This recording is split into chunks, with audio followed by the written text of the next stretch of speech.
Hello, I'm Amelia. I'm a 39-year-old woman. I have a wonderful 17-year-old daughter named Freya from my previous marriage. Freya is an important part of my life. I only did things that I knew weren't hurting Freya. This incident crossed that line, and I need to share my crazy story with you. So let's dive in. A few years ago, I met Troy, the man I thought was my soulmate. From the moment I met Troy, I felt like he was the missing puzzle piece in my life. We met at a party through mutual friends, and there was an instant connection. He had a charming smile and made me feel special. As we spent more time together, our bond grew stronger. We shared laughs, dreams, and deep conversations. Troy was a great listener, and he understood me in a way no one else did. He made me feel seen and loved. After a while, Troy and I decided to take our relationship to the next level. We got married and started our lives as a couple. It was exciting and filled with hope for a beautiful future together. At first, everything seemed perfect. Troy treated me with kindness and affection. He would surprise me with little gestures of love, like leaving sweet notes or cooking my favorite meals. We enjoyed spending quality time together, going on dates and exploring new places. It felt like a fairy tale come true. As for Troy's relationship with my daughter Freya, it blossomed into something beautiful. They clicked right from the start, like they had known each other forever. Freya was only 14 at the time, and having Troy in her life as a stepfather brought her a sense of stability and happiness. Troy embraced his role as a father figure to Freya. He supported her dreams, encouraged her talents, and attended her school events. They shared many interests and hobbies, often spending time together playing sports or watching movies. Freya found a best friend and confidant in Troy, someone she could rely on and trust. Our relationship with Troy was wonderful for the first 2 years of our marriage.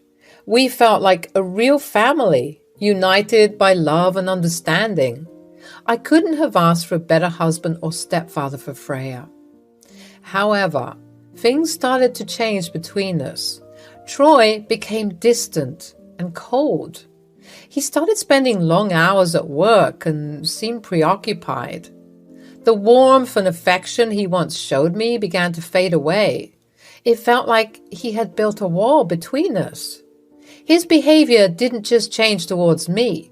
It also affected his relationship with my daughter, Freya. They had been so close, like best friends, but now Troy seemed disinterested in spending time with her.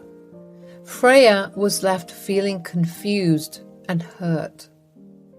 Our home, once filled with laughter and joy, became tense and filled with arguments. We would fight about his changed behavior, but Troy wouldn't budge. I desperately tried to understand what was happening, hoping to find a way to fix our relationship, but it seemed like Troy had closed himself off completely. "Babe, please, we need to talk. I can't bear the distance between us anymore. What's wrong? What happened to us?" "There's nothing wrong, Amelia. Stop overreacting. I'm just busy with work, that's all." "It's more than that. We used to be so close, and now it feels like we're strangers. I miss the connection we had. Please let me in. Tell me what's going on." "Look, it's nothing, okay? I'm just dealing with some stuff. You don't need to worry about it." "But I do worry, babe. We're supposed to be partners, sharing our lives. We should be able to lean on each other when things get tough. It hurts when you shut me out like this." "I said it's nothing. Can't you just drop it?" "It's not just about us. You've been treating Freya differently too. She's noticed it, and it's breaking her heart. We used to be a family, and now it feels like we're falling apart." "That's ridiculous. I treat Freya the same way I always have. Stop trying to find problems where there aren't any." "Babe, please listen. We can't keep avoiding these issues. I love you, and I want us to find our way back to each other. But we can't do that if you won't open up and communicate with me. We need honesty and understanding. I don't have time for this. You're blowing everything out of proportion. Just leave me alone. Leaving you alone isn't going to solve anything. Ignoring our problems won't make them disappear. I want us to be happy again, but I can't do it alone. Please, let's find a way to talk and work through this. Isn't our relationship worth fighting for? I don't have time for this. I'm going to bed. Good night. Almost every day we would have the same conversation over and over again. I kept trying to figure out what was bothering him, but he always dismissed me and all of my concerns. Freya tried talking to him too, but Troy evaded her altogether. It was getting harder to live in our house. The constant fighting and the silent treatment from Troy was a great source of anxiety for both Freya and me. One day, during a heated argument, Troy left me mid-argument and ran to our bedroom. I followed him in, only to see him frantically searching through one of our drawers. I asked him what he was searching for, but all I got was silence. Eventually, he pulled out a file and handed it to me. I don't understand. What is this, babe? Why are you handing me divorce papers? I have had more than enough, Amelia. I can't do this anymore. But why? I've been working so hard on our relationship. I have literally been begging you to open up and talk to me. Hell, I even suggested getting you a therapist. What is going on? I will not accept these. You better give me a damn good reason, Troy. A reason? You want a reason? Fine, I'll give you my reason. The other day, while I was clearing out our office, I happened to stumble across a copy of your parents' wills. What does that have to do with anything? Oh, it has everything to do with this. The amount they intend to leave you with is practically nothing. So what? I'm still not getting it. What does this have to do with us? I only married you because I thought you were secretly loaded. I mean, when I met your parents for the first time, I was greeted by a huge mansion. They were literally living in the lap of luxury and I wanted in. They're not filthy rich, Troy.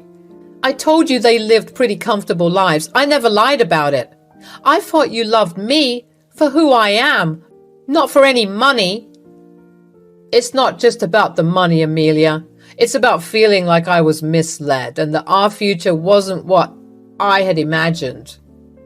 I thought you were simply downplaying your family wealth. I didn't think you meant it.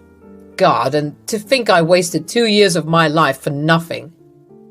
You wasted 2 years? What about me? What about Freya? Why did you do this to us, Troy? Why?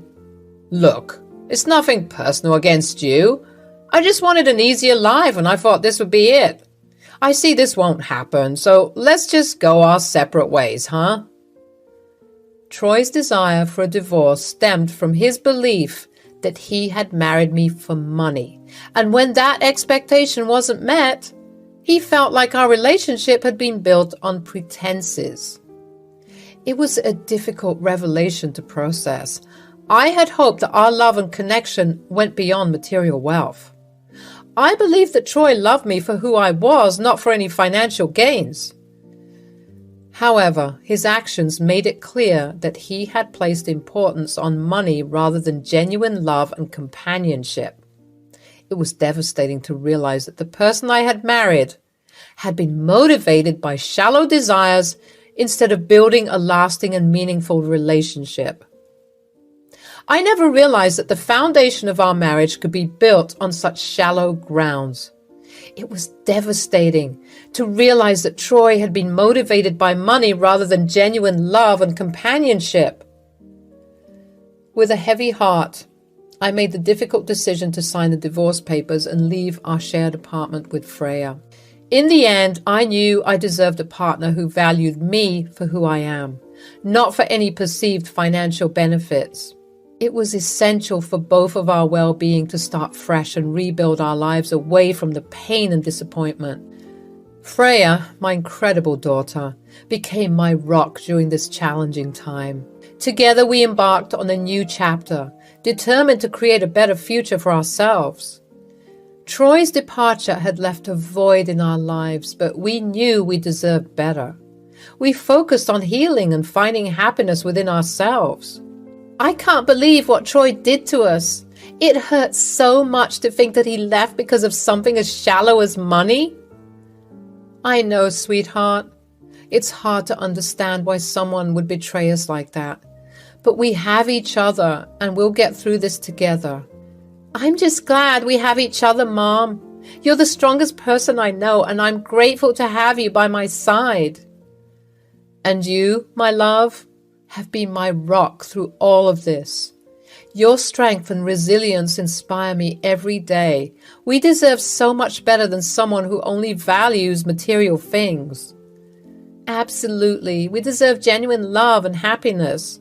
We won't let Troy's actions define us. We'll heal, grow stronger, and create a better future for ourselves. That's right, my beautiful girl. We'll support each other, lift each other up, and find happiness within ourselves. Together, we can overcome anything. I love you, Mom. I love you too, Freya.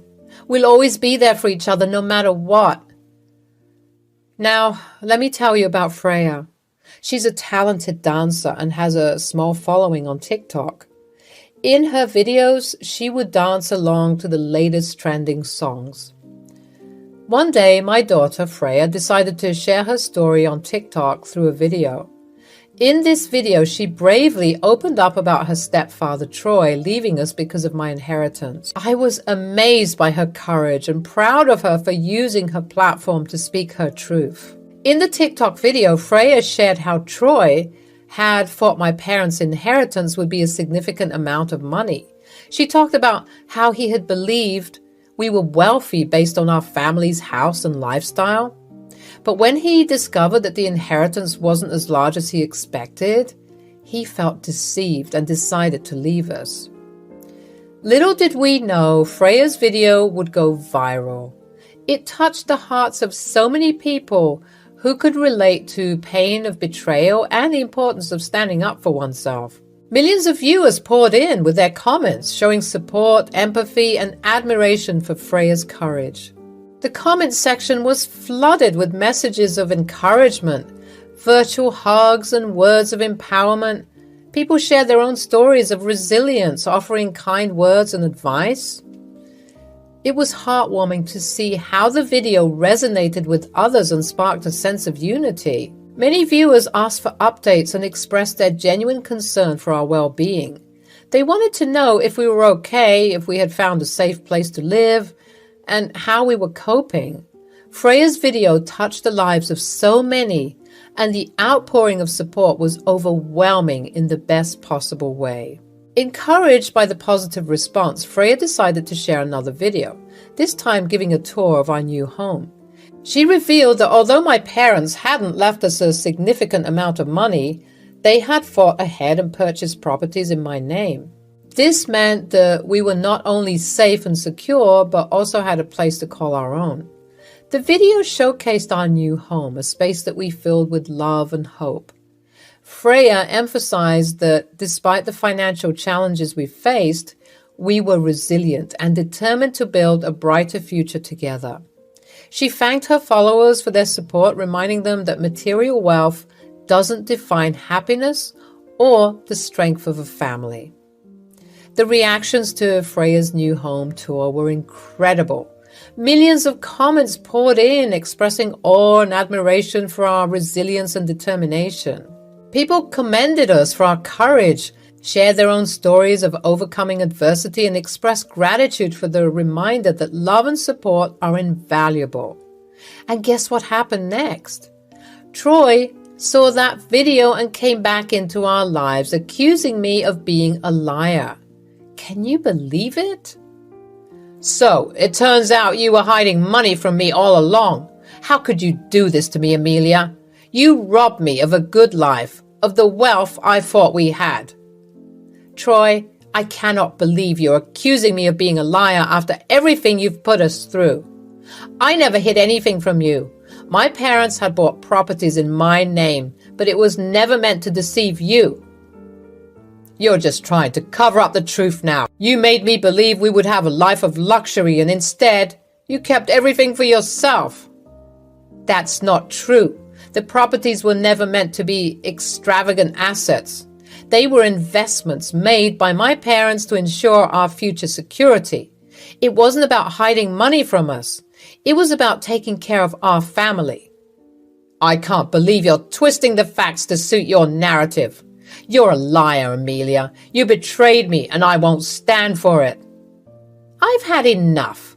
I won't let you come into our lives and hurl hurtful accusations at me.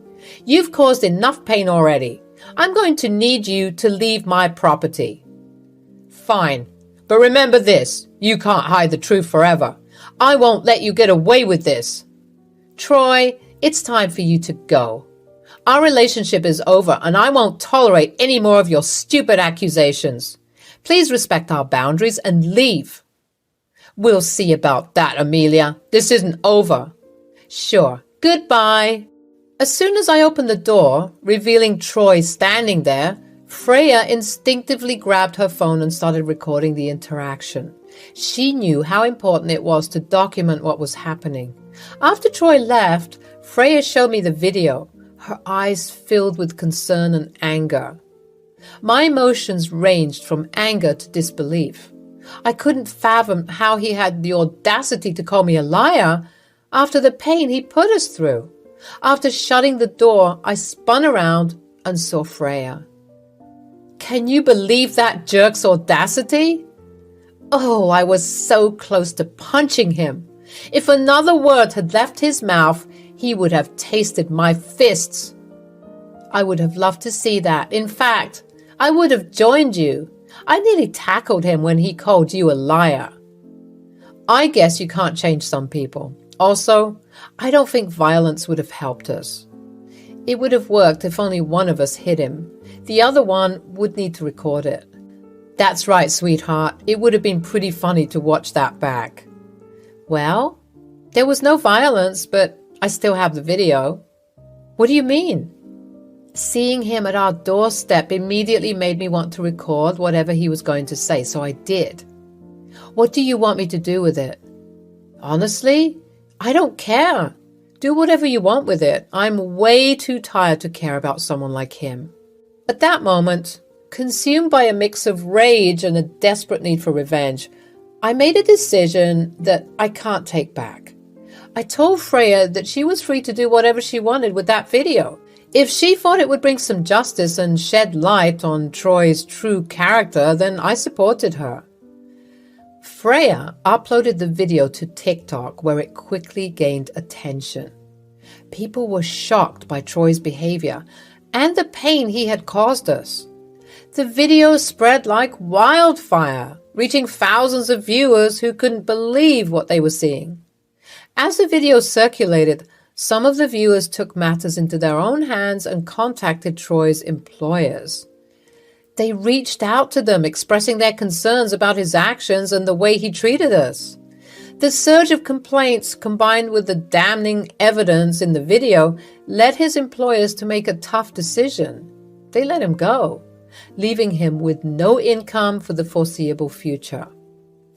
Then, the text from Troy came, filled with anger and frustration. He couldn't believe what had happened and blamed both me and Freya for his job loss. The text was laced with insults and threats, trying to shift the blame onto us. He continued to call me a cunning liar and blame me for his loss of a chance to live an easy life.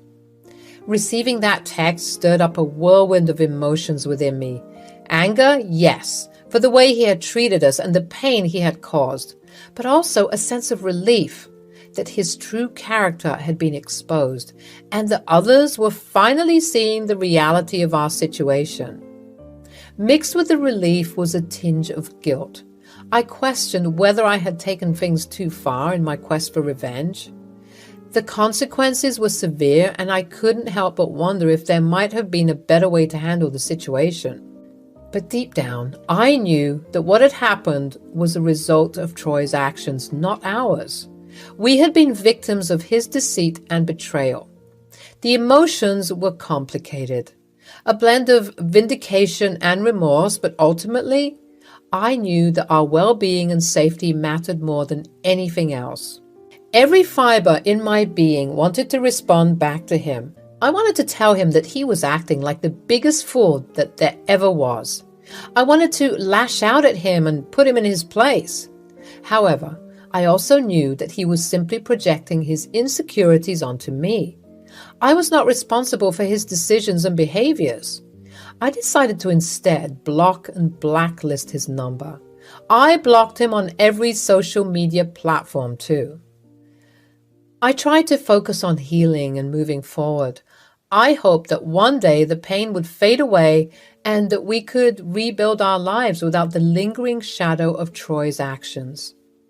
The road ahead wouldn't be easy, but together, Freya and I would find strength in each other and the support we received from those who had seen the truth. So that's where we stand. I'm focusing on rebuilding my life, surrounded by the love and support of my amazing daughter, Freya. As for Troy, well, he signed himself up for karma, and I believe it has caught up with him ever so wonderfully. Hello guys, I'm Lila and I'm only an 18-year-old girl. No, I'm not married, and this is not a story about my mother-in-law or something, but this is a story about my grandma, Harriet, who was a nightmare mother-in-law to my mom, Elsie. Why am I telling this story? Because she tried to use me to separate my parents. Harriet is my dad, Gabriel's mother. She is a super psycho woman who has made my mom's life a living hell. She used to live with my parents until my dad was forced to kick her out. I didn't even see her until I was 12. They simply didn't trust her around me. Why? Well, she tried to convince my dad that I wasn't his child, that mom cheated and baby-trapped him with someone else's child. When I was a little over 12 years old, I started to become interested in meeting Harriet. She had gotten in contact with me in some way and was pestering me for regular visits. A lot of my friends had good relationships with their grandparents, and I wanted that as well. Mom's parents were long dead, so there was only Harriet left. I begged my parents to have a relationship with Harriet. I said, "Mom, Dad, please let me have a relationship with Grandma. I want to see if we can have a good relationship. Most of my friends have grandparents. I feel left out." "Lila, it's not that easy, dear. Harriet has already hurt us in more ways than one. You already know why we have limited contact with her. You do realize that she tried to take your dad away from me and you." "I know that, Mom. You guys have already told me everything. Look, I know she has been horrible to you, but she has changed. She has even apologized for the incident." "She has only apologized to you, Lila. Mom should have apologized to Elsie first. She still hates your mom, dear. Even after I give her so much money, she insults Elsie and tells me to leave her. I'm afraid she is trying to manipulate you. I don't think you should have a relationship with her." I begged and pleaded with my parents for days. In the end, my mom felt guilty for coming between me and my grandma. Meanwhile, Harriet was pestering Dad and trying to make him feel guilty for keeping me away. So my parents were kind of forced to let us keep in contact. After that, I used to frequently hang out with her.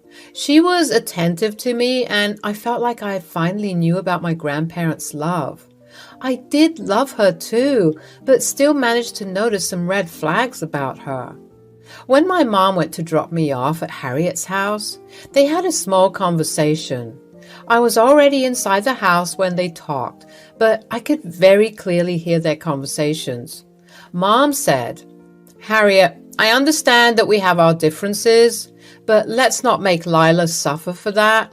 I know that my daughter wants to stay connected to you, so I have allowed this to happen. Please don't do anything to break our trust." "You must be so pissed, Elsie. You can see that I am starting to win. I already took away your daughter. I will take away Gabriel as well. Once I have them both, you will lose. I know you are still planning to send me away from your lives. But hear this out, Harriet. Gabriel will never leave me for you. And we won't let you get off easy if you try to use my daughter against us. We will see just how loyal your daughter will be to you. Time will tell. Consider this a little warning." Saying this, Harriet just closed the door in my mom's face. I was stunned, but kept my mouth shut. I slowly went to the living room and pretended not to hear anything. I didn't speak up, guys. I know it was wrong. I thought Harriet loved me and I didn't want to lose her, so I never told Dad about the conversation, and neither did Mom. Harriet never stopped showing her hatred towards Mom. Grandma used to berate Mom in front of me when I was with her. She always said, "Your mother is a useless woman, Lila. I'm glad you didn't turn out to be like her. She took your dad away from me. I will never forgive her." "Grandma, Mom is not like that. Dad still visits you and takes care of you. Mom never stopped him." "My son would never abandon me. Your mom has used some dirty tricks to make him stay away, but this time she will pay. I will have my son back." "Grandma, I don't like you talking about Mom like that. What happened was between you three. She is a good mom to me, so please don't say these things to me." Harriet never stopped, even after I repeatedly told her to. She continued to demonize my mom and try to make me agree with her. She even said that she and Dad would be very happy without my mom in the picture. For years, I listened to her berate my mom. I was young and dumb and didn't want to lose my grandma, so I never revealed those conversations to anyone. I tried to defend my mom, but was scared that Grandma would hate me. The stupid girl I was, I continued to fawn over my grandma until I was 18. A single incident and it all came crashing down. It would destroy my relationship with Harriet for good. One day, when I was visiting Grandma, I made the mistake of venting about my college education. I was nervous to ask my parents for help, but also dreaded student loans at the same time. I didn't want to stress my parents, so I decided to vent to Grandma instead. I said, "Grandma, I will have to apply to college pretty soon. I have no idea how I will manage to arrange the money for my college fund. I'm scared to ask my parents. I hope I land a good scholarship with my grades." "You know what, Lila? I'm thinking about paying for your college." "Really, Grandma? You would do that for me? But where will you get the money?" "I have a lot of money saved from your father's allowance. He does send me a lot of money. I'll give you all of it. But you need to do something for me. You have to make Gabriel divorce Elsie." "What are you talking about, Grandma? Do you want me to make my parents divorce each other? Are you serious?" "I am dead serious, girl. If you do it, I will give you money for college, a total of $13,000. All for you. I even have a plan ready. You just have to agree to it." "You are going to pay me to make my parents get a divorce? You have to be kidding me. This can't be real." "I will give you half of my money right now. You can have the rest later. I just need your word that you will do your best to make it happen." I didn't think she was serious. I mean, it had to be a joke. Honestly speaking, I have heard stories about this happening, but I never thought they could get real. Hell, I didn't think Harriet was capable of it. Boy, was I wrong. Sitting in my account was $65,000 that Harriet sent me the next day. I was dumbstruck by the freaking audacity of Harriet. Right then, I received a call from her. Thankfully, I decided to record the call. She said, "So, I think you have already received the half I promised. I have more, you know. You will get another 65,000 if you agree to my conditions. Once your mother is out of the picture, I will convince Gabriel to give you some more. His money will be my money anyway.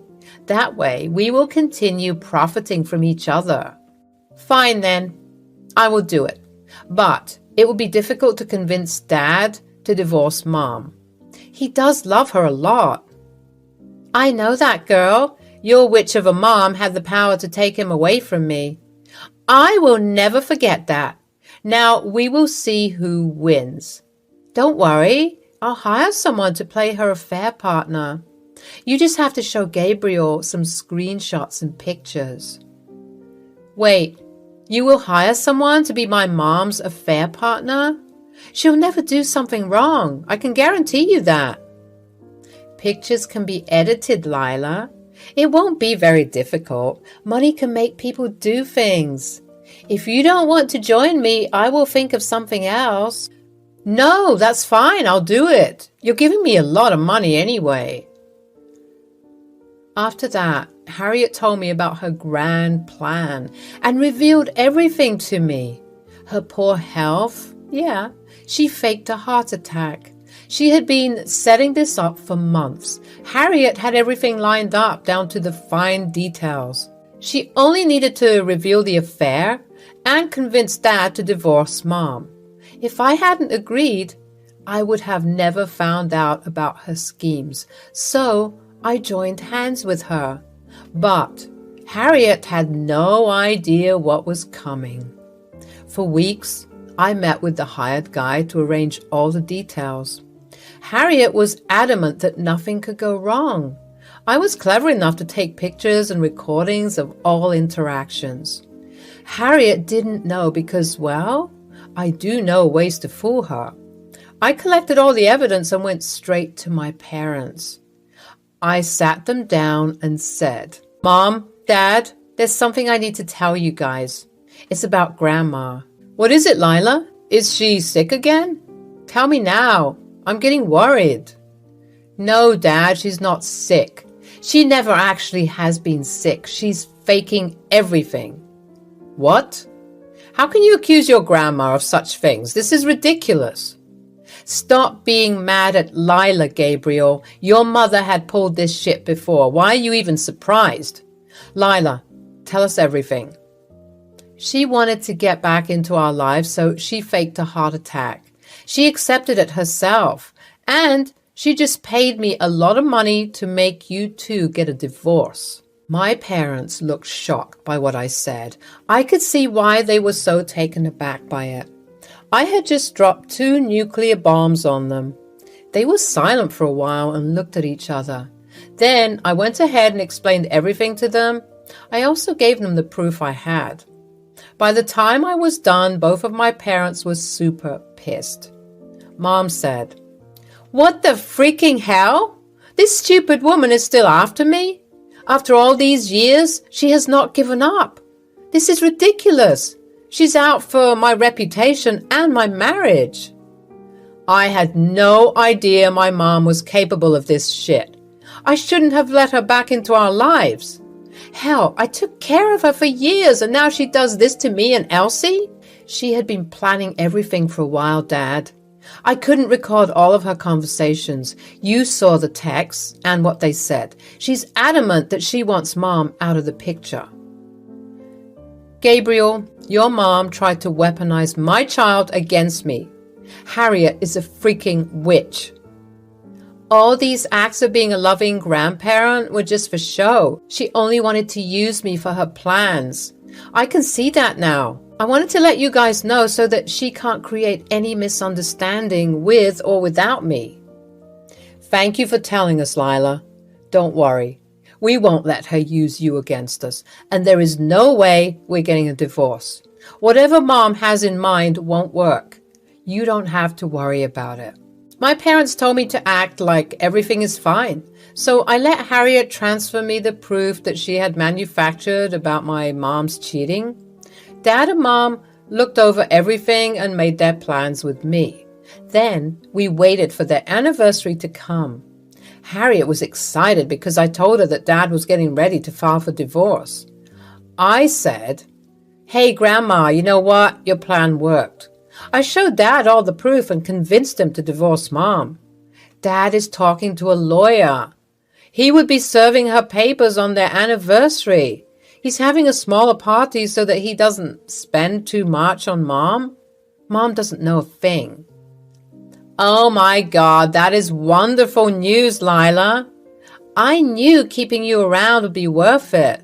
You are such a good girl. I'll send over the rest of the money today. Good job, kid. Thank you, Grandma. You might want to come and invite some friends to watch the show. It'll be amazing. Dad won't mind having a few of your friends over. Harriet gleefully hung up on me and started to call her friends. She asked Dad if she could invite them, and he said yes. Harriet even sent me the rest of the money later. Me, Mom, and Dad were all pretty surprised by her stupidity. She thought she was clever, but she had no idea who she was up against. We were going to end her drama once and for all. My parents' anniversary was supposed to be a grand celebration. Instead, they opted for a small one this year. I convinced Harriet that Dad planned a small party to save money. She took that as the truth. The truth was that Dad didn't want his entire friend circle to see the drama.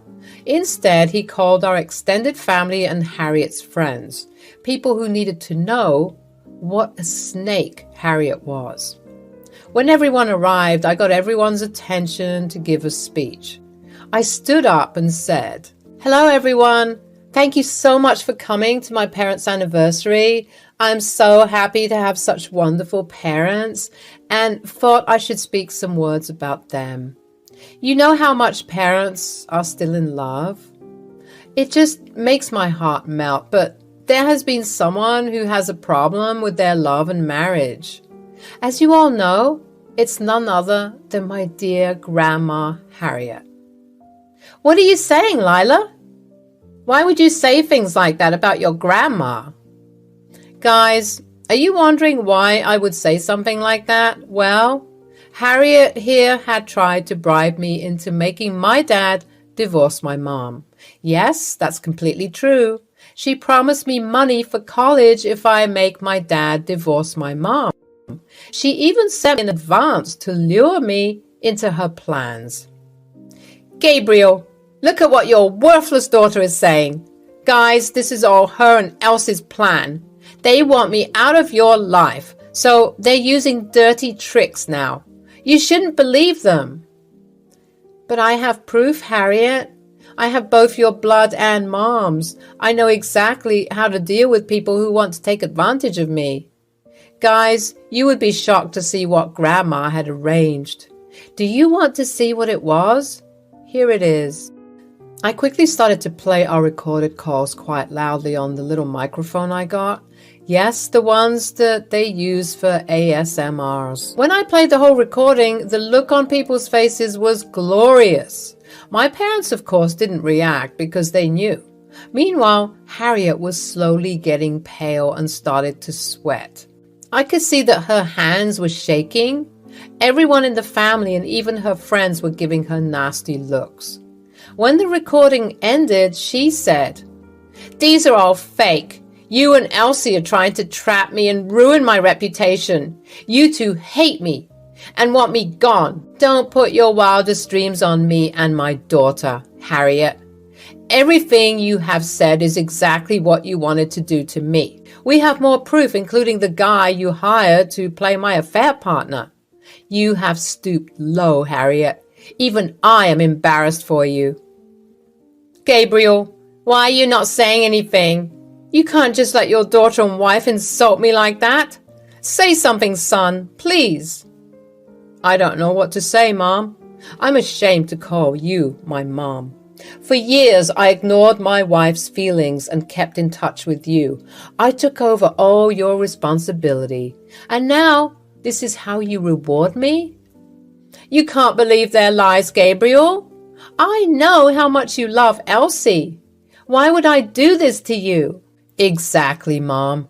You knew how much I love Elsie, but you never wanted her around. You wanted to have sole control over me and my money. You have tried to break us up before. I can't believe you tried to use Lila for your gains. I have done enough for you, but no more. From today onwards, we will go no contact with you, and I am going to stop paying for everything. You can go figure out your life yourself. I'm going to protect my wife and daughter from your toxic behavior. Harriet heard this and started to bawl in front of everyone. No one reached out to help her or comfort her. They didn't want to be near her. Everyone sympathizes with us while criticizing Harriet. Even people on Harriet's side didn't support her. It was glorious, actually. Harriet sobbed and begged for forgiveness while everyone else just ignored her. After a while, Dad told her to get out of our property before he called the police. That made her leave out of fear. We apologized to our guests for making them witness everything.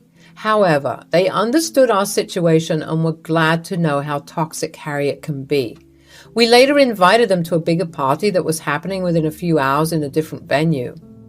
Overall, my parents had a great time, and so did I. Harriet kept blowing up our phones, but we didn't care. Her texts to me ranged from anger at exposing her to begging to make Dad forgive her. I ignored her and went about my way. The real fun happened the next day when Grandma asked for the money back. Harriet said, "Since you've decided to betray me, I have no use for you anymore. Don't even think about coming near my house again." Don't worry, Harriet. In this life, I will never make the stupid decision of being around you again. You don't have to worry about that. And I want my money back. I don't care how you go to college. You are no one to me. You need to give me back the money I sent. What money? What you gave me was a gift. I already gave it away to charity. I did that the very next day. As for my college, my parents already have a fund saved for me. You lied to me to make me do your dirty work. I know the truth now. What the hell? I will sue you for the money. Just wait and watch.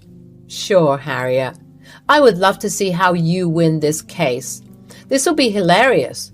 Go ahead and do your best. But remember, Dad won't be supporting you financially anymore. You better check your finances before hiring a lawyer. Harriet started to call me some colorful names before I hung up on her. She kept calling me, but I blocked her number. Harriet tried her best to make Dad speak to her again. She refused to apologize for her behavior and only acted in an entitled way. So my dad and Mom blocked her as well. Dad was adamant about not supporting Harriet anymore. Surprisingly, even the extended family understood the situation and agreed with his decision. Harriet did show up to the house to scream at Mom and me, but Dad called the police on her, who came and warned her away. Now, Harriet was forced to move near her older sister, who was making her work at a grocery store. The sister gives us information about her because she is on our side. Meanwhile, my parents are finally living a peaceful life without the constant fights about Harriet. I have got accepted into a great university on a full scholarship.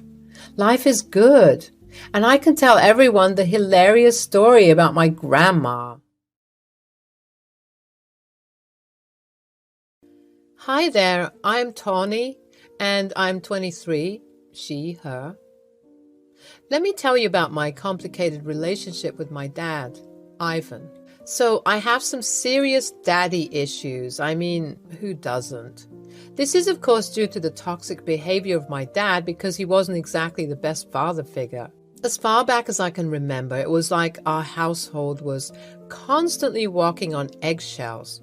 My mom, Betty, and I had to endure emotional and verbal abuse from him, and it was just so messed up. I don't know why he was so awful back then, but as I grew up, I couldn't help but resent him more and more. I mean, come on. A daughter should feel safe and loved around her dad, right? But instead, I found myself rebelling against him. I'd argue with him even when my mom, who is the sweetest person you'll ever meet, couldn't say a word to him. Our arguments would escalate into screaming matches, and it got so bad that our neighbors started calling the police on us several times. Can you imagine how toxic that was? It was like living in a war zone.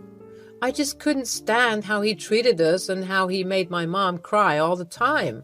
As I got older, I became more vocal about my feelings and called him out on his behavior, but it was like talking to a brick wall. He never listened or tried to change. It was frustrating and heartbreaking at the same time. I remember the first real time I stood up to him.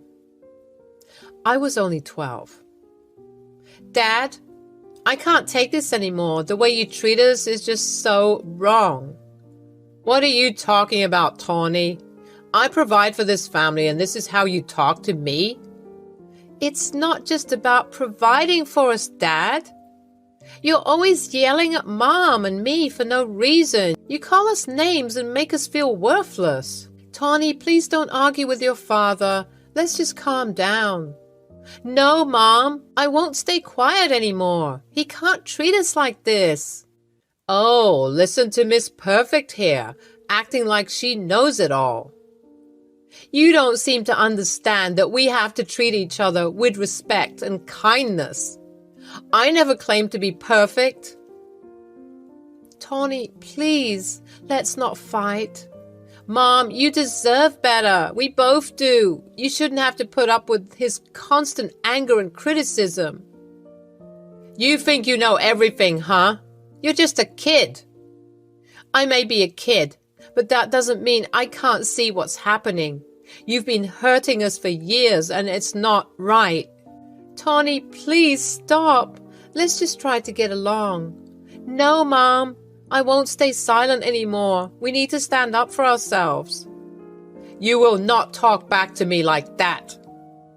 I won't be silenced. We deserve to be treated with love and respect, not fear. That's it. Go to your room now. Fine, but I won't back down. We need to change, Dad, or I won't be a part of this toxic environment anymore. Despite all the pain and anger, there was still a part of me that yearned for a loving and supportive father figure. I wanted to have those special daddy-daughter moments that I saw in movies or with my friends. But with Ivan, it felt like an impossible dream. I remember another time when he punched me. I was 14. Dad, is that you? Are you drunk again? It's the middle of the night. Don't you have work tomorrow? Mind your own business, brat.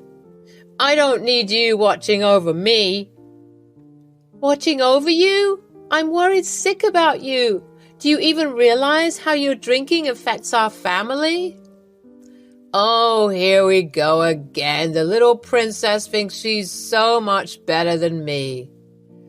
It's not about being better, Dad. It's about you putting yourself in danger and hurting us in the process. Mom's always terrified when you come home like this. Mom's always terrified. Wow, poor Mommy. Terrified, huh? She's a grown woman. She can handle herself. It's you I gotta take care of. You're missing the point. She shouldn't have to handle this. It's funny, you know, how I have to take care of a grown man because he's just a man-child. Watch your tone, young lady. You don't know anything about life. I may not know everything, but I know this isn't right. You're hurting yourself and hurting us too. You think you can lecture me, huh? You're just a spoiled brat. I'm not a spoiled brat, Dad. I'm your daughter and I deserve to have a father who cares about us and doesn't put us through this pain. You better watch yourself or you'll regret it. I won't back down, Dad. You need help and I won't stop until you get it. We all need a better life than this. That's when he lunged forward and punched me square in the face. I immediately felt the blood pouring out of my nose. Even though I was in pain, I stood my ground. Just go away, Tawny. You don't understand anything." "No, Dad, you don't understand. You're not alone in this, but you need to face your problems instead of drowning them in alcohol. You're sick and you need help." Big yikes, am I right? Well, unfortunately, this was the norm for our family, and it sucked big time. I felt like I had to grow up quickly, which no child should do. But one day, everything changed. It was a random Sunday afternoon when I was 15 and my mom and I were playing cards on the kitchen table. Out of nowhere, there was Ivan, my father, looking all distraught, holding a duffel bag in his hand. Honestly, I didn't feel any sympathy for him at that point. I pretty much hated him by then. I didn't even call him Dad anymore. It was just Ivan. He seemed sad when he spoke, saying he had to go on a trip. I couldn't help but spit out something spiteful, telling him I didn't care where he was going. But of course, he ignored me. Mom asked when he'd be back, worried about the rent that was due soon. Ivan said he'd be back by the end of the week, but that was the last time we saw him. A week passed, then 2 weeks, and still no sign of him. The rent was due, but he wasn't answering any calls. Mom, my grandma Harper, and my granddad Frank tried everything to reach him, but nothing worked. 2 weeks turned into a month, then 2 months, 6 months, and then a whole year, and still no sign of Ivan. Mom cried a lot during that time, struggling to pay rent on her own. I felt so bad and I hated his guts even more because of what he was doing to my poor mother. We got kicked out of our place eventually, my childhood home, and since Mom didn't have any parents, Grandma Harper and Granddad Frank were kind enough to let us stay with them. Thank God for that, am I right? At the beginning of Ivan's disappearance, my mom filed a missing persons report, but Ivan was never found. Everyone assumed he was dead, and we even had a little funeral for him, even though there was nothing to bury. It was tough for everyone, and even I found myself crying sometimes. 8 years had passed since he was last seen, and life went on without him. 8 freaking years, y'all. Life had been a roller coaster ride during that time. But you know what was amazing? My mom, Betty, finally got her groove back. It was like she was blossoming without that deadbeat dad dragging her down. After my dad disappeared, it was tough at first. My mom still held on to the hope that he was alive somewhere out there, but even if she was right, we eventually had to accept the reality that he might never come back. It was hard, especially for my mom, but slowly we picked up the pieces and moved on. She threw herself into work and started focusing on building a better life for us. She worked tirelessly to make ends meet, and I admired her resilience. She refused to let his absence define us, and let me tell you, it wasn't easy for her, but she kept pushing forward. It took some time, but she found her joy again. She started making new friends and rediscovering old hobbies. I could see her smile more often, and that made my heart happy.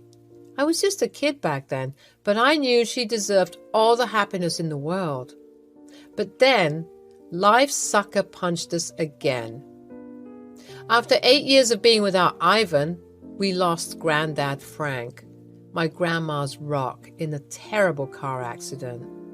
It was like a nightmare, and we couldn't believe he was gone. That drunk driver turned our lives upside down, and we were left grappling with the pain and emptiness.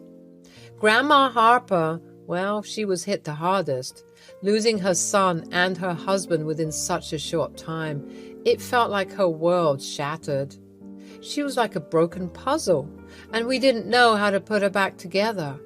Mom and I tried our best to be there for her, but grief is a beast that's tough to tame.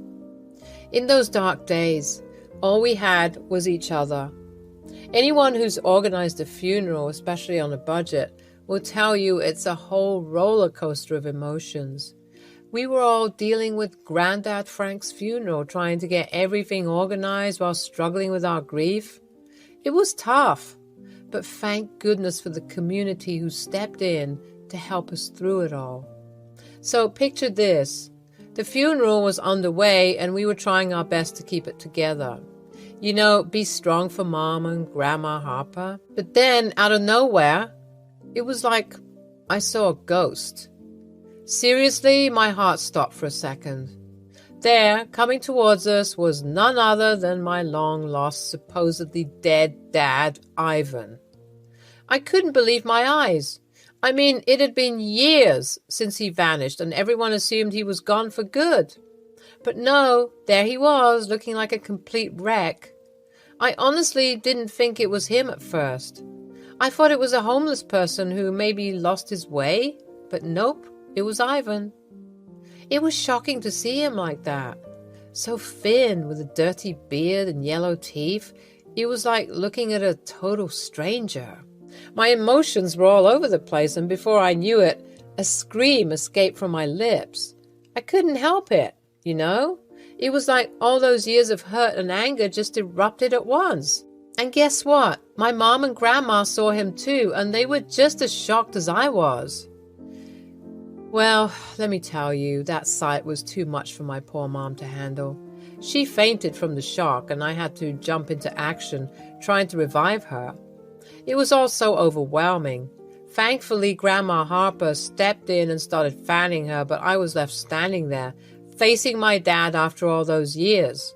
It was almost like I went into autopilot, though, having to be tough and stoic, just like all those years ago. I could feel the anger and confusion bubbling inside me, but I knew I had to stay strong for the sake of my family, so I took a deep breath, squared my shoulders, and walked up to him. It was like a mix of relief and anxiety washed over me. Part of me wanted to run away, but I knew I had to face him, confront him about everything. Oh, it was such a mess. I couldn't believe my eyes, and all those emotions were just bubbling inside me. I took a deep breath, and with a trembling voice, I demanded answers from him. I mean, he disappeared for 8 freaking years, and now he suddenly shows up out of the blue? Like, what the hell happened? But of course, he had to be all mysterious about it. He said it was hard to explain why he was gone for so long. Hard to explain? Seriously? I was so fed up with his games. I pushed him, yelling at him, trying to get some kind of response out of him. But all he did was shrug me off and act all aloof. And you know what he said? He dared to tell me that he didn't owe me any explanation. After everything he put us through, he didn't feel like talking to me because we hated each other. Like, come on, that's not an excuse. I wasn't about to let him talk to Mom and Grandma without spilling some answers first. I told him he couldn't just waltz in and act like everything was okay. But he just brushed me off and said he was there for the funeral, as if that was all he needed to say. Ivan completely disrespected our boundaries and pranced on down to where the funeral was being held, and that's when I saw that my mom was thankfully awake again. She was sitting up on the grass, drinking water and being fanned by Grandma Harper. Things were getting tense, and the crowd of people at the funeral started whispering and looking at us. I was so embarrassed, but I tried to keep them at bay, asking them to give us some space to deal with our family drama. Thankfully, they all dispersed, with a distant cousin of ours directing them to Grandma Harper's place so that they could have some refreshments. Mom, who was always the sweetest and kindest person, looked at Ivan like she wanted to murder him. I had never seen her like that before. The tension was so thick you could cut it with a knife. Mom looked at him, her eyes full of anger and sadness all at once. She said, "It would have been better if you didn't come. Why are you here?" And you know what he said? He had the nerve to claim he heard about Granddad's passing and wanted to pay his respects. Like, seriously, after all this time? That's the best excuse he could come up with? Mom wasn't having any of it, though. She saw right through his BS and called him out on it. You know that's not true. If you cared, you would have come home 8 years ago like you promised. Hell, you could have come home literally any time before now. What the hell is wrong with you? She didn't hold back. And honestly, I was so proud of her for standing up to him. But Ivan was a mess, stammering all over his words and fidgeting like crazy. It was like he couldn't stand still. And then I noticed something off about him. He was scratching himself like crazy and his eyes seemed all distant. It hit me that he might be on drugs or something. Without hesitation, Mom asked what we were all thinking. Are you high right now? She wasn't holding back any punches, that's for sure. Ivan tried to come up with some explanations, saying a lot had happened in the past 8 years and that he got mixed up with the wrong crowd, but he assured us he was doing better now. What a load of crap. Mom chuckled bitterly and then just broke down sobbing.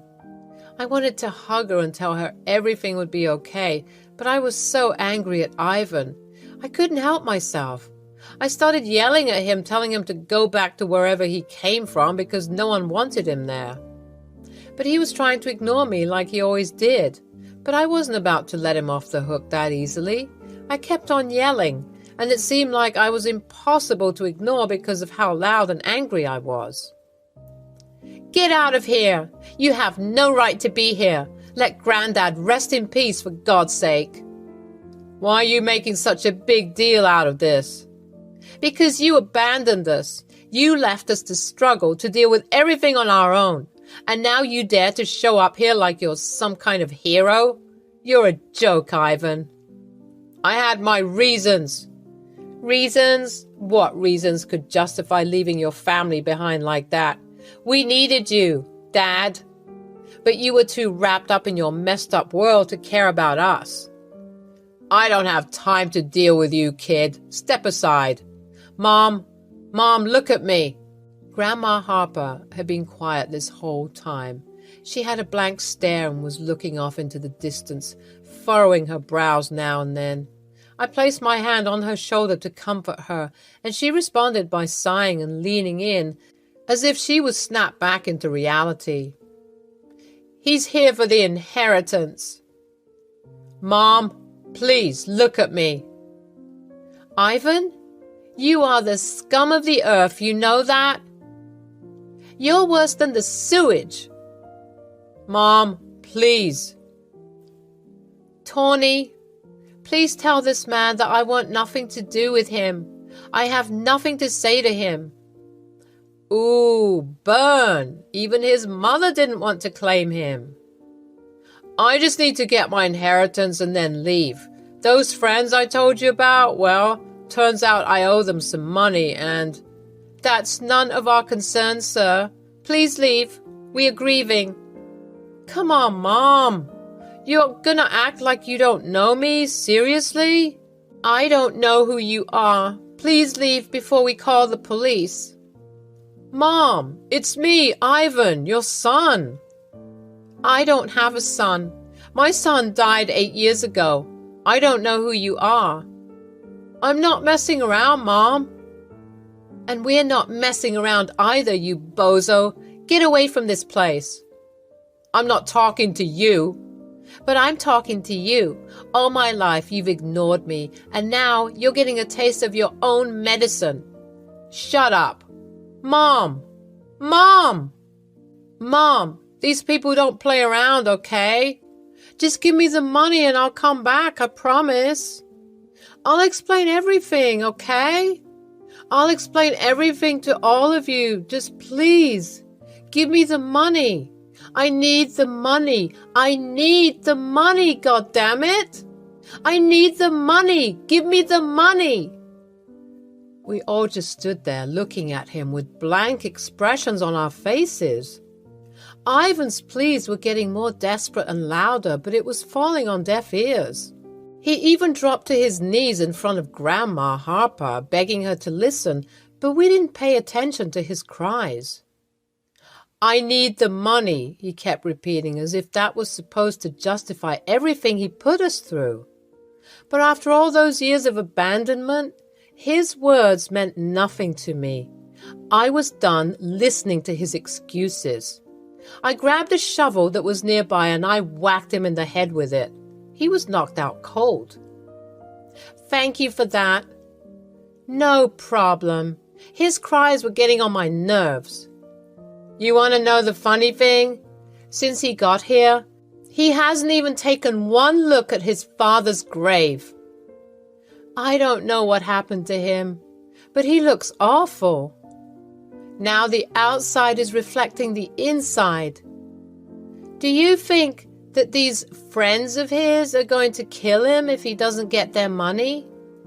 Probably. I mean, if he's doing drugs, he must be doing some other crazy crap that would get him killed. Do you think we should give him the money? Why don't we ask Granddad? Hey, Granddad, should we give Ivan the money? Say nothing if the answer is no. My mom and Grandma amused me, and we all intently listened for Granddad's answer. Of course, there was silence.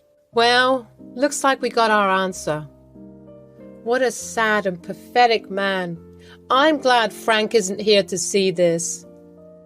Let's go, you guys. We'll find a police officer who's patrolling the area and tell them of the hobo who was near the grave. And with that, we left Ivan there and proceeded with the funeral in our home. I don't know what happened to my dad after that, but I never saw him again. I'm sure he's dead, though, for real this time. Hi, I'm Kat, and I'm 25 years old. I just got married to my boyfriend of 2 years, Nate. We met at Walmart and bonded over some mac and cheese. He asked for my number, and I obviously said yes, because who could say no to that cute face? It was a very random place where we met, but as we started talking more and going on dates, we totally fell in love. We realized how compatible we were with each other, and then Nate proposed. It was not some fancy proposal, but it was the sweetest, and I couldn't have said no. We were making a grocery run at the same Walmart, and he said he wanted to get some mac and cheese. When we were at the mac and cheese aisle, I turned around, and there was Nate on his knee with a ring in his hand. I obviously said yes. The wedding couldn't go as dreamy as the proposal went. Unfortunately, because my very own sister Clarissa was hell-bent on ruining the day for me. Let me share a bit more about Clarissa and myself. She's 1 year older than me and has always been the shining star of our family. Throughout my upbringing, my mom constantly compared me to her, pushing me to be like my older sister. It felt like a never-ending competition with Clarissa, from stacking blocks in kindergarten to vying for the prom queen title at prom. She consistently set high standards that I couldn't surpass. On the surface, she seemed better in every aspect. Better grades, being a state-level ice skater until middle school, and in high school, becoming the class president and a popular cheerleader. Everyone wanted to be her friend, and she even got accepted into an Ivy League college. Her first job after graduation was far superior to mine. Unfortunately, because my parents always boosted her ego and prioritized her, I found myself living in her shadow. I was just an average girl in school, and one incident that struck me was when I started taking cello lessons in middle school. But, as expected, Clarissa also joined in, and being the perfectionist she is, she outshone me. I eventually quit, and ever since, I have felt like I became invisible, lost in her achievements. I won't lie, I couldn't help but feel jealous of her success. I hated being her sister, but I never hated her. Clarissa has always been like this, super focused on herself and making everything about her. But to be fair, it's not all her fault. Things have been this way in our family forever. At dinner, it has always been about Clarissa and what she's up to. It's like she's the center of attention all the time. In college, I chose to study literature, pursuing my own interests and passions. Now I work for a small publishing company where my income might not be extravagant, but it's enough to sustain my lifestyle. Clarissa had already moved out and got her own apartment, while I kept jumping back and forth between Nate's apartment and my parents' place, and it was a bit embarrassing for me as I didn't have my own place. However, I was focused on saving up money so that I could eventually get my own place too. When I first started dating Nate and shared how we met with Clarissa, she started bullying me for it. Oh, only a creep who lives in his mom's basement would hit on girls like that in Walmart. Clarissa, could you not be mean for once? He is a nice guy and he is into coding for starters. He treats me well. You will know if you try to get to know him. I decided to make the announcement of Nate's proposal over dinner, so I invited Clarissa for dinner at our house. Hey, Clarissa. Hey, Kat. Come over for dinner at the house today. Mom's making your favorite key lime pie for dessert, and I have a special announcement to make. Don't tell me you're pregnant. Mom and Dad would have to take care of 2 babies then. Come on, don't be such a meanie. I'm just pulling your leg. I'll be there. When I made the announcement, everyone was happy for me and congratulated me. I told them we were getting married in 2 months, and Mom and Dad couldn't stop talking about how happy I made them with the news. Clarissa also congratulated me, but I could sense some jealousy from her, and I wasn't sure why. Is something wrong, Clarissa? Nothing really. I'm just shocked. Why would Nate marry you? I thought it was just a casual thing. He could have anyone he wanted. He's successful and handsome. Give me a break, Clarissa. It felt like maybe Clarissa didn't take the news so well because for the first time in our lives, she wasn't the center of attention. Everything wasn't about her for once. Perhaps she also didn't like the idea of me getting married before her. After all, Clarissa was still single and had trouble keeping relationships for more than 3 months. She was always the first to do things in our family, and maybe it bothered her that I was having a moment for myself with our parents. Then it was time to begin the wedding preparations, and right from the start, I made a grave mistake. Instead of choosing Clarissa as my maid of honor, I asked my best friend Haley to take on that role. I love my sister very much, but I never felt a strong connection with her. Her initial reaction to my engagement had already weirded me out, and she had been expressing doubts about the whole thing. I couldn't risk letting her have control over my wedding. Something told me she wouldn't do things right. When I told her that Haley would be my maid of honor, she didn't seem bothered at first. However, a couple of days later, Mom wanted to talk to me. I heard you asked Clarissa to just be a bridesmaid and made Haley your maid of honor instead? Well, Mom, Clarissa and I have never been that close. She doesn't know me as well, and I don't want my wedding to be anything less than perfect. I'm sure Haley would do a better job. I don't know about that, but you hurt your sister. You two are supposed to be on the same team. Mom, I just have this feeling that Clarissa isn't in favor of this wedding. Maybe she wanted to get married first, and I fear she might try to sabotage it. She's your sister. Why would she do that? I was done with the conversation, and the decision had been made. With that settled, Nate and I began the wedding preparations. For the wedding venue, we chose a charming wedding courtyard, and we went ahead and booked the place. It felt like the perfect location for our special day. After finalizing the wedding venue, I had other important tasks lined up with my friends, including Clarissa, that needed to be taken care of. We started with shopping for my wedding dress.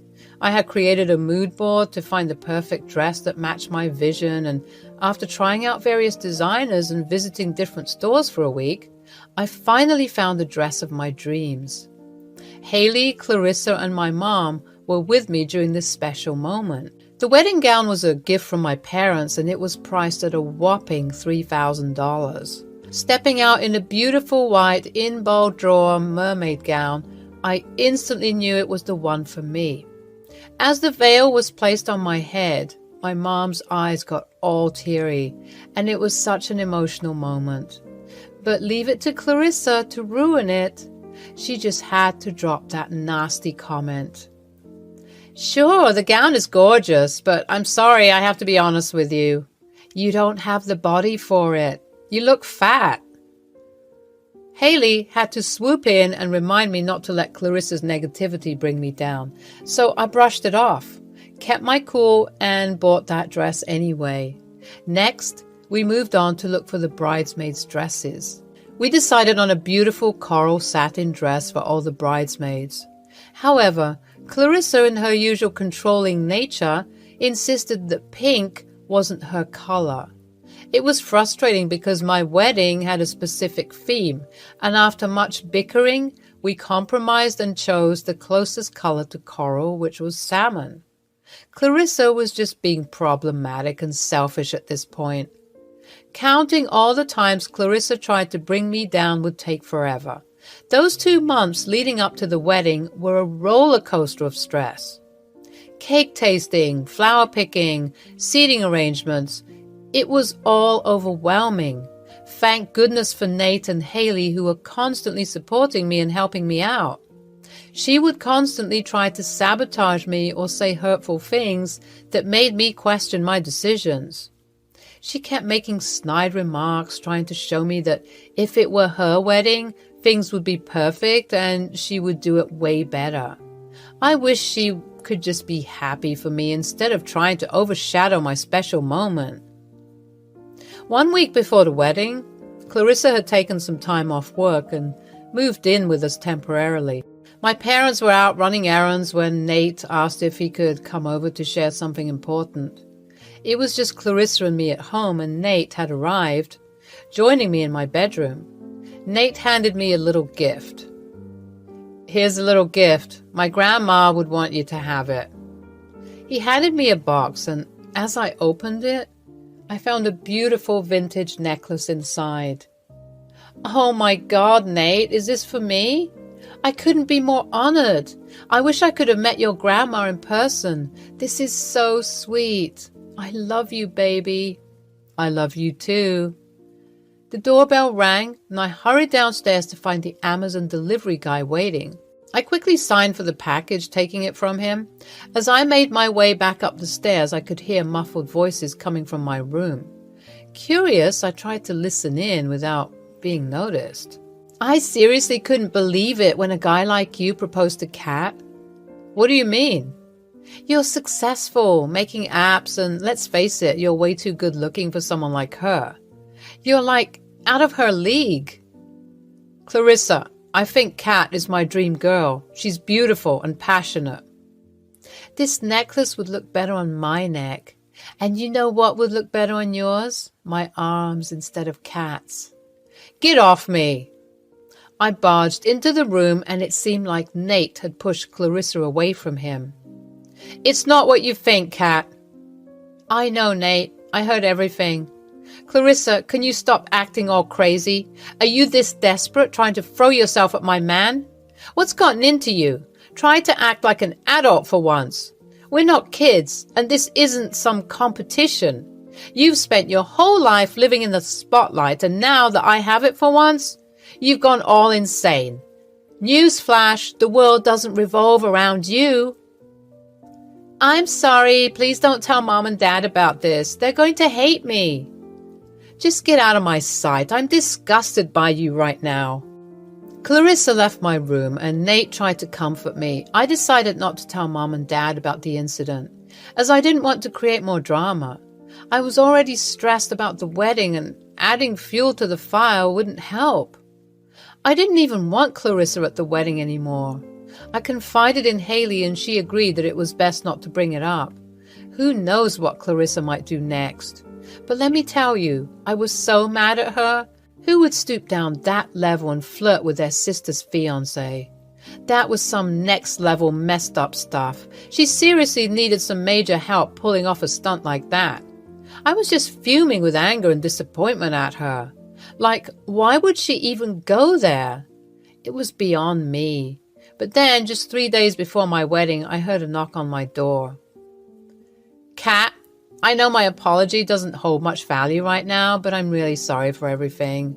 Not just about the Nate situation, but for how I reacted to your wedding news and poked at you for the past 2 months. My jealousy got the better of me. You know, I haven't been in a stable relationship for a while, and being the older sister, I wanted to be the one getting married first. Seeing all the attention you were getting made me feel so lonely. I realize now that Nate loves you for who you are, and no one has ever seen me like that. I don't know what I was doing. I owe an apology to Nate too. I know we didn't start off on a great foot, but I really want your wedding to be perfect. You're my little baby sister after all.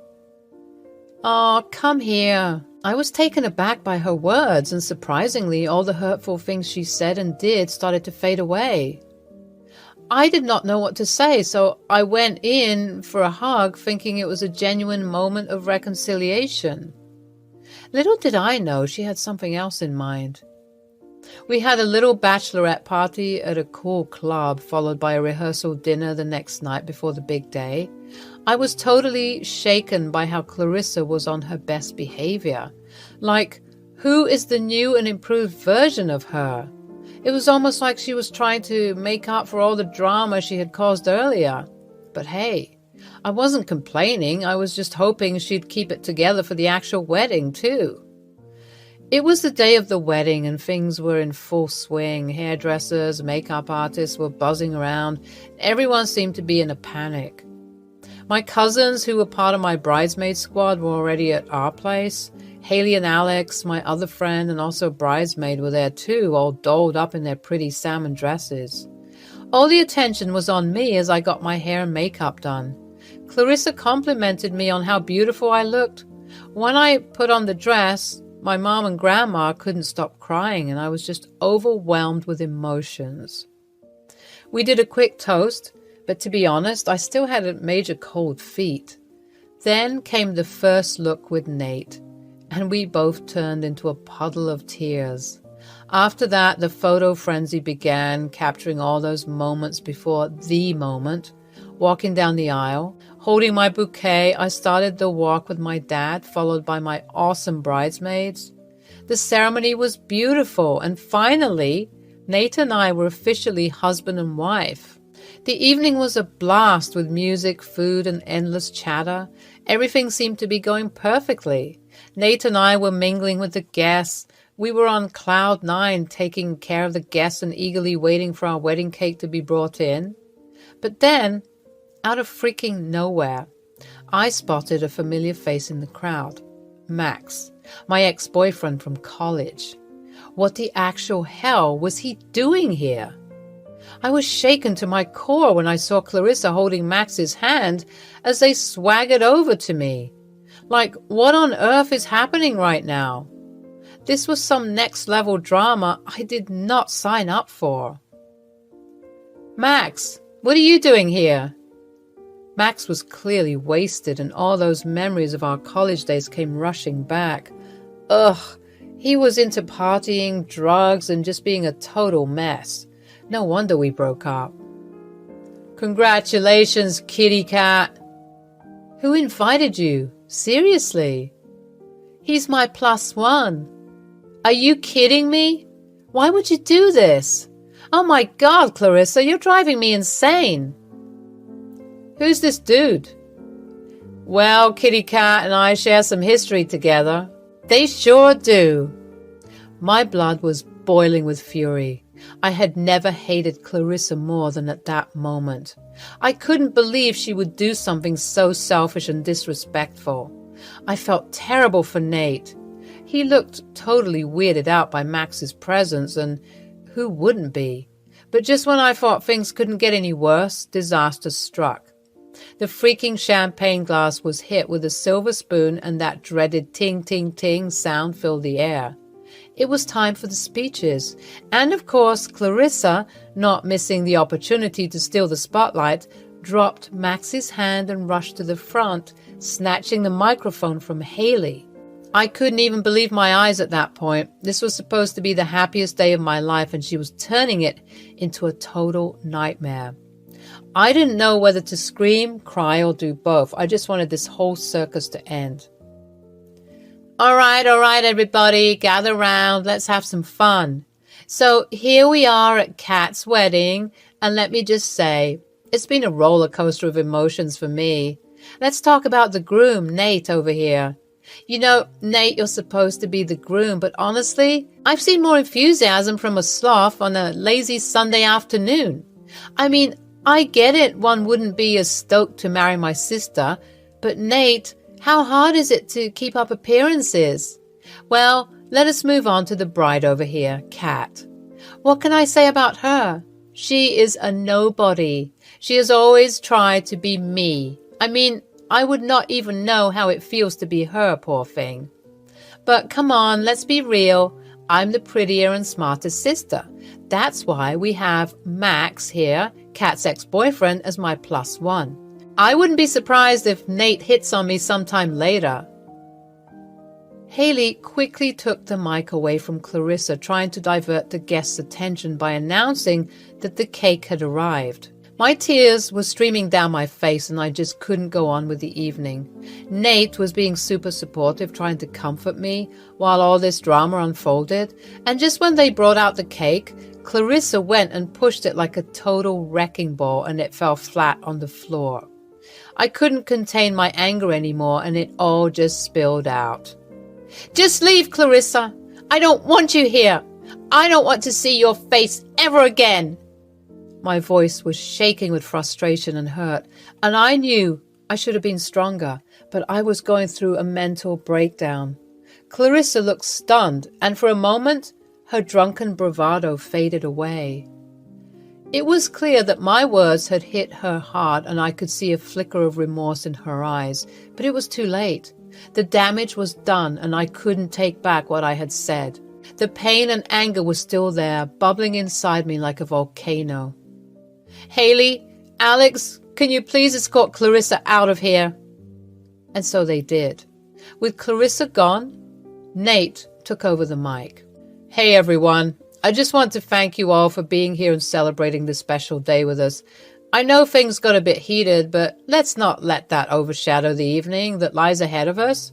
And to my wife, Kat, I love you with all my heart, and I promise to be there for you, to support you and to love you unconditionally through all the ups and downs of life. Today might not have gone exactly as we planned, but it's a reminder that life is unpredictable and we have to cherish every moment. After the wedding, Nate and I had an amazing honeymoon in Italy, and it was the perfect way to unwind and enjoy each other's company. Living our best life, exploring the sights and devouring the delish Italian food, but the whole drama with Clarissa at the wedding still had me feeling down. I moved my stuff to Nate's place, but Clarissa was MIA. No calls, no texts, nada. My parents are mad at me for standing up to her and throwing her out of my wedding. Honestly, I had enough of Clarissa's toxic energy. Cutting her out of my life was the ultimate power move. I mean, how could she be so heartless? No apologies, nothing. No way was I going to forgive her for that mess. As for my parents, they better wake up and see that Clarissa's the one stirring up trouble. She needs to take responsibility for her actions. A week went by since we were back from Italy, and still nothing from the family. I'm standing tall and holding my ground. If they finally get it and show me some love, I'll consider talking things out. Until then, I'm focusing on my new life with Nate. Hi, how are you all? I'm Brenda. I'm currently 29 and will be 30 in 2 months. I have recently gotten out of a horrible experience related to my husband and his mother. I swear, I used to think that marriage is not that difficult to handle. But boy, was I wrong. Yes, I'm a strong girl since I managed. When I was unmarried, I had my life pretty well and sorted. I had a job as an assistant vet. My life was surrounded by pets, and to be honest, I loved being around them. I loved adventure. I had an old bike belonging to my father. I often took it out for a spin. If my dad didn't have much sentiment towards it, I would have taken it for myself. My dad raised me single-handedly and never made me feel like I didn't have a mom. He is an excellent father, and I'm really lucky to have him. I moved to Chicago, where I got a job as an assistant caregiver to a veterinary clinic. It started very smoothly, and I was picking on the process fast.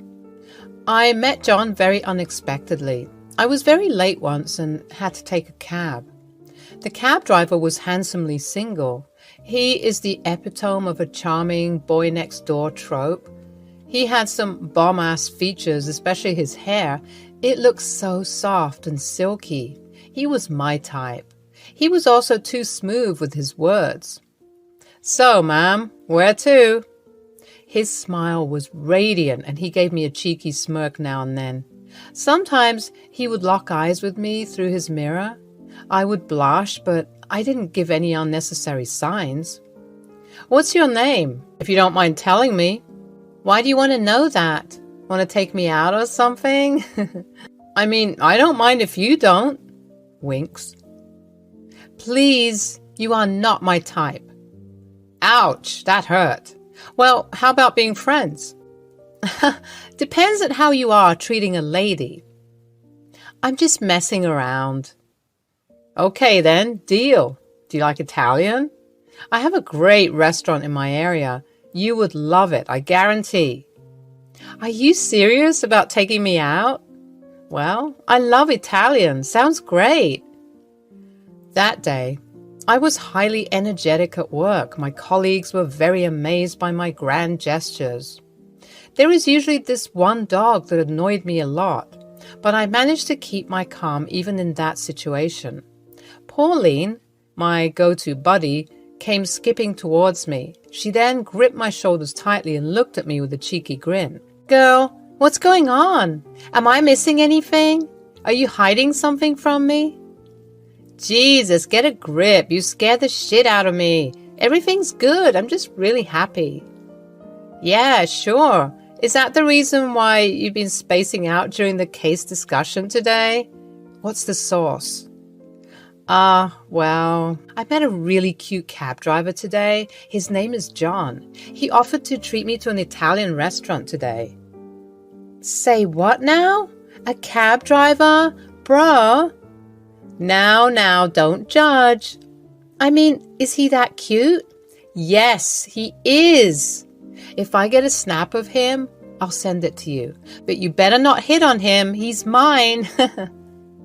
"Oh, please. I have eyes on someone else. He's pretty cute too." Winks. That evening, I was picked by John. He was smelling nice and looked so good. I was nervous and fidgety. I mean, it is my first time trying to find the man. He took me to a very beautiful place by a small lake. It was a cozy place and maybe not that posh, but the food was amazing. John's deep brown eyes, framed by thick, expressive eyebrows, are his most captivating feature. They are warm and inviting, radiating kindness and sincerity. When he smiles, his eyes light up, revealing a genuine and infectious joy that draws people towards him. Gosh, it was hard to fall for that smile. We stuffed ourselves with pasta and wine and ice cream. A wonderful evening. He gave me another offer. He said he would make me meet his mother since she would like me a lot.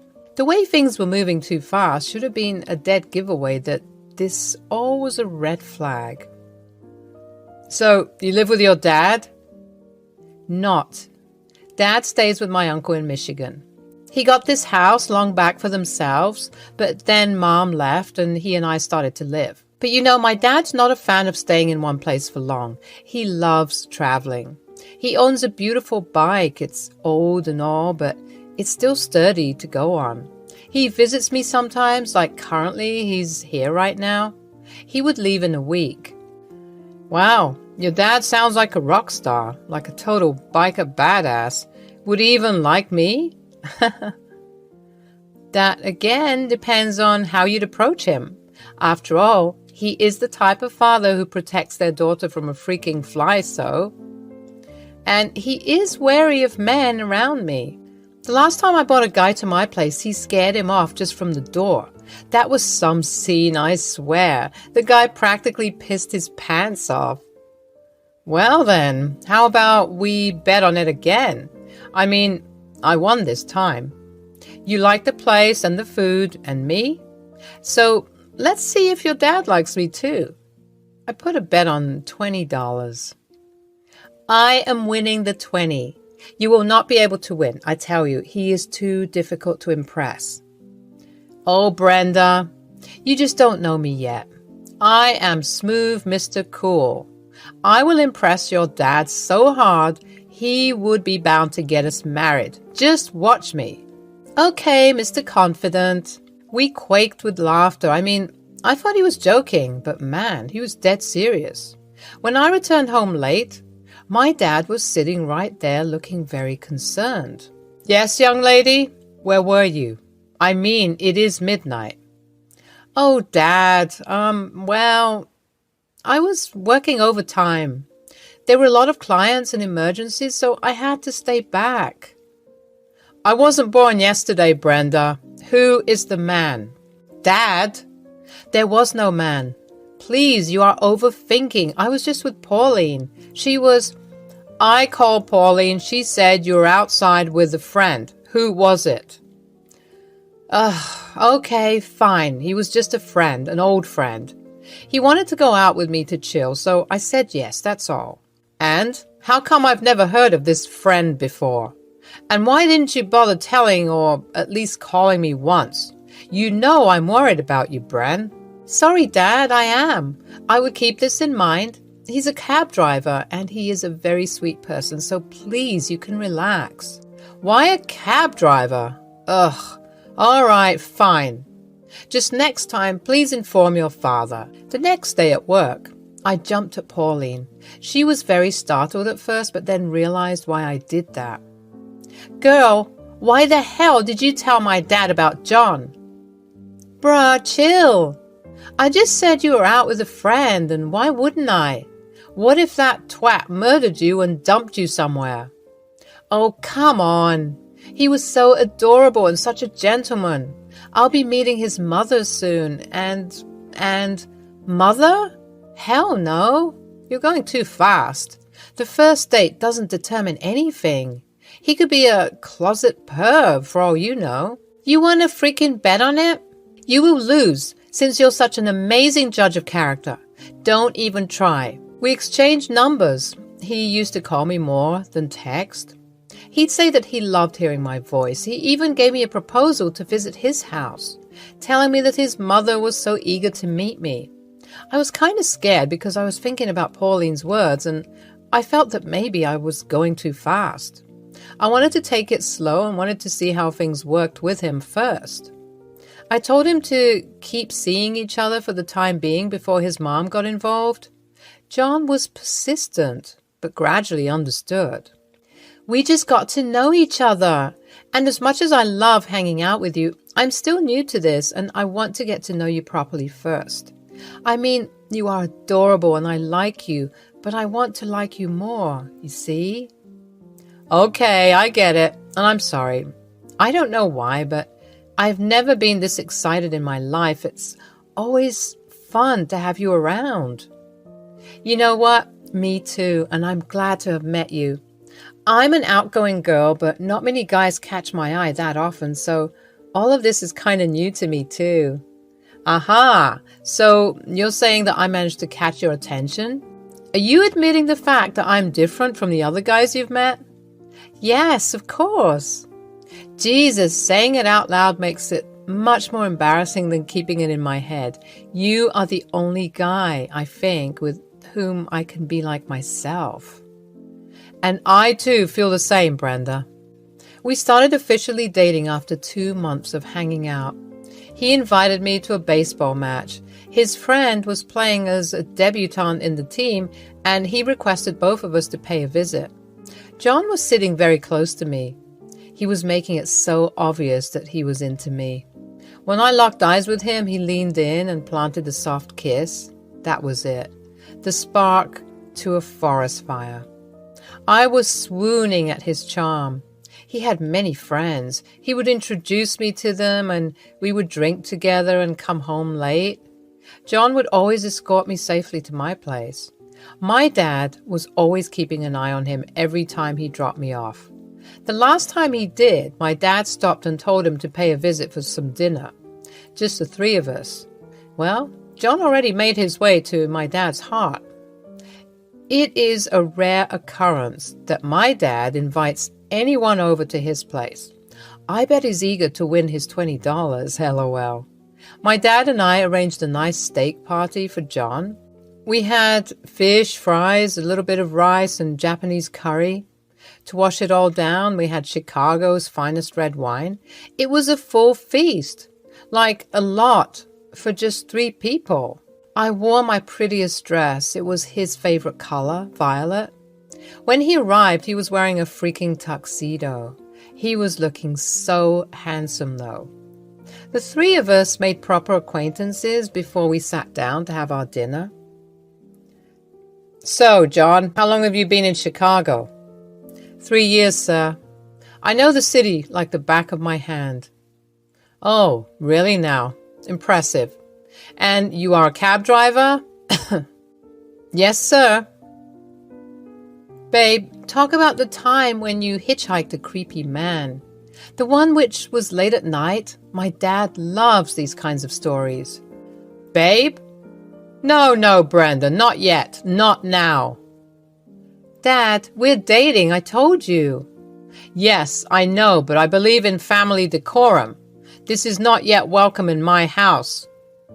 Brenda, your father's right. His house, his rules. You can always call me babe and darling, but not here, okay? That is a good man right there. Now, John, tell me about the story of the creepy man Brenda was talking about.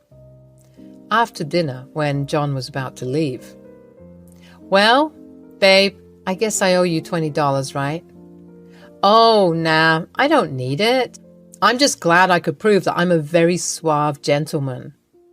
Look at you, so full of yourself. Bet you feel more cocky than ever. I love you, you know? I love you too. It has been a few months since John requested me to finally meet his mother. Now, I thought this was the proper time to do so. I remember how I stood nervously outside the door preparing myself to meet John's mother for the first time. A wave of anticipation washed over me. John had spoken so highly of his mother, Jackie, and I wanted nothing more than to make a good impression in front of her. I took a deep breath and knocked on the door, my heart pounding with every passing second. The door swung open, revealing a woman with a warm smile and kind eyes. She welcomed me inside with open arms, and I couldn't help but feel a glimmer of relief. It seemed like everything was going well, and I hoped this meeting would be the beginning of a beautiful relationship between us. Throughout the evening, Jackie showed genuine interest in getting to know me. She asked about my family, my hobbies, and my aspirations. I eagerly shared my stories, hoping to connect with her on a deeper level. As the night progressed, I started to feel more comfortable in her presence, cherishing the chance to bond with John's mother. But amidst the pleasant conversation and laughter, I couldn't shake off the feeling that something was off. Jackie's smile, though warm, seemed forced at times, and her gaze occasionally flickered with an unidentifiable emotion. I couldn't help but wonder what lay behind those eyes. As dinner came to an end, Jackie excused herself from the table, leaving John and me alone for a moment. I turned to John, my eyes filled with curiosity and concern. Do you think your mother likes me? There's something off about everything, and I can't quite put my finger on it. He excused himself too. After 20 minutes of sitting in absolute silence, they both came in with a plate of desserts. You know, Brenda, it has been a long time since I met someone as wonderful as you. My son is extremely lucky to have found you. He always had an eye for the good stuff. I mean, I won't deny it. He does find his way into people's hearts. He gets me too. You have raised your son well. So, have you guys thought of marriage yet? Did my boy pop the question? I choked so hard on my cupcake. It took me a while to get it out of my windpipe. John glared at his mother. I don't know whether that was out of anger or embarrassment. What? What? Did I say something wrong? I thought he already did it. Baby, were you going to propose to me? Thanks, Mom. It was true that John wanted to propose, and when we went to our next date, he popped the question. I said yes, because I was charmed by this man. The wedding was simple and calm. The reception took place in a small hotel because we didn't want John to waste too much money on these things. I was glad enough to get him as my husband. Jackie was present throughout, but she was silent. That stone-cold expression returned on her face. Her mind was probably bubbling with thoughts that I would never know. She seemed very half-hearted. I mean, I would have empathized with her if she was feeling sad that her son has grown up and was getting married. But I couldn't even empathize with her after the stunt she pulled off. John moved in with me to my house. My dad already headed back to my uncle's. He said he would visit soon. John and I more or less settled down well. We made some changes together. John turned our bedroom into his dream room. I don't mind much because I'm not picky about decor. I got to arrange the living room and a bit of the kitchen. Pauline visited us shortly after getting married. She was extremely ill, so she couldn't come before. It was nice to have her and John get to know each other. Everything felt perfect until things started missing from my house. What do you mean, missing? First it started with my accessories, then my favorite jacket. That was a costly one too. Small things are disappearing now and then. Okay, that's weird. Did you talk to John about this? I did. He kept saying, I probably misplaced it. I mean, help me look for it, but he wasn't too keen. Should I come over and help you out? I am your good luck charm after all. It's all right. I'll deal with it just fine. I probably did misplace it. After all, I cleaned the whole freaking closet. This still didn't give me much assurance as things kept disappearing into thin air. I would often think about it at my workplace. This went on for a year, especially when John and I went on our honeymoon. I returned to a trashed house, like someone entered and they made a huge mess. There were beer bottles, unwashed dishes, and smelly clothes. I thought it was my dad since he is the only one with spare keys, but when I called him, he said that he was still at my uncle's. I didn't fill in any details because I didn't want him to get worried. I thought maybe John and I could somehow solve this issue. One day, I finished work early. At the door, when I was taking out my keys, I was somewhat feeling uneasy, like a feeling of danger washed over me. I put the keys in, but the door was not fully locked. I went inside, tiptoed, not making a single sound. It was another house intrusion. I could hear sounds from the bedroom. I took hold of an umbrella that was kept at the corner and slowly made my way to the sound. I peeked through the corner, and to my astonishment, it was Jackie. She was trashing my entire closet, even wearing my favorite jacket. The moment a yelp of protest came out of my mouth, she turned towards me. There you are, the woman who bewitched my son. Do you think you can get away with this?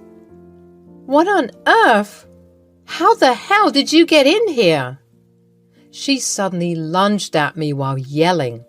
This is my son's house, not yours, you filthy vermin. These are all mine, my things. You don't even deserve this life. The first time I saw those eyes, I saw nothing but filth. She grabbed my hair tightly. I was so scared and hurt. My hands automatically lifted themselves. The umbrella came down on her head. It was not a massive blow, thank goodness, but enough to knock her out. I called the cops and John. Jackie confessed to her misguided intentions, tearfully admitting that her actions stemmed from a deep-seated fear of losing her son. She apologized profusely, recognizing the pain she had caused in our relationship and the violation of our privacy. Her love for John had driven her to desperate measures, but she now understood the gravity of her actions. She was okay and handcuffed.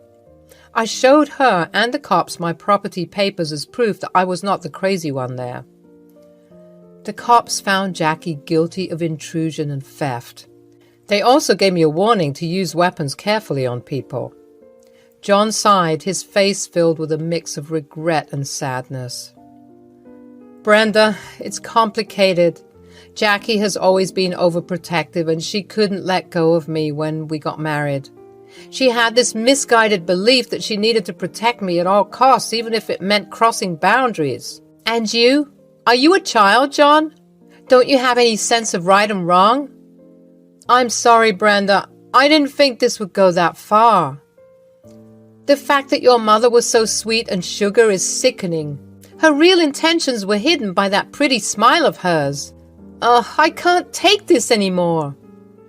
While forgiveness wasn't immediate, I recognized that Jackie's remorse and John's stupidity were genuine. We understood that her love for her son had clouded her judgment, and we hoped that with time and healing, we could rebuild the trust that had been shattered. In the following months, we took steps to ensure our home's security and protect our privacy. We changed the locks, implemented a security system, and established clear boundaries with Jackie. I was very much troubled and heartbroken by John's betrayal. I needed some space. I told him that we need to split for a while and that I need to think again with a clear head. John was understanding enough to lend me that. I gave him no access to my place, at least for the time being. My dad came and temporarily moved in till things were less tense. Jackie was in jail for a while. She would be released soon. She too was not allowed to access my life. Well, currently, I'm still healing. Things will get better eventually. John has to prove more than he should if he wants to get back in my life.